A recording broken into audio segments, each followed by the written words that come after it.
एक छोटे से गांव में, जहां पुरानी परंपराएं और प्रकृति का जादू आज भी जिंदा था, वहां एक युवा लड़की रहती थी जिसका नाम था लीला। लीला अपने गांव की सबसे जोशीली और मेहनती लड़की थी। उसे फूलों से और प्रकृति से बहुत प्यार था।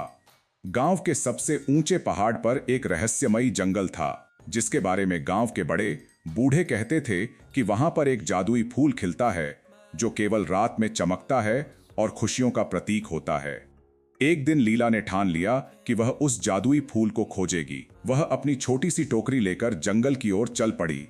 रास्ते में उसे एक नन्हा हिरण मिला जिसकी आंखें बहुत प्यारी थीं। लीला ने उसे मिठू नाम दिया और वह उसका साथ देने के लिए तैयार हो गया। जंगल में उन्हें एक पुराना पेड़ दिखा जिस पर बहुत सारे जुगनू चमक रहे थे। पेड़ के पास एक छोटी सी नदी बह रही थी जिसमें चांद की रोशनी में कमल के फूल चमक रहे थे। लीला और मिठू ने नदी पार की और आगे बढ़ते गए। जैसे ही वे पहाड़ के शिखर पर पहुंचे, उन्हें एक अद्भुत दृश्य दिखा।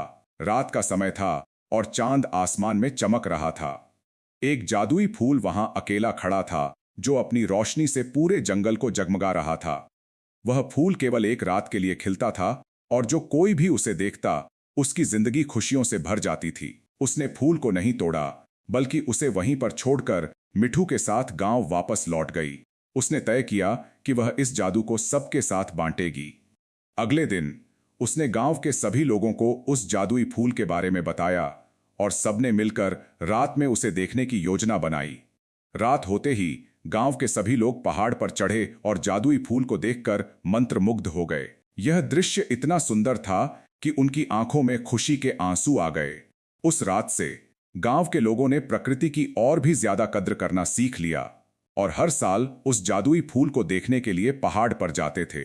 लीला ने न केवल एक जादुई फूल खोजा, बल्कि उसने अपने गांव में खुशियां और प्रकृति के प्रति प्रेम भी फैलाया।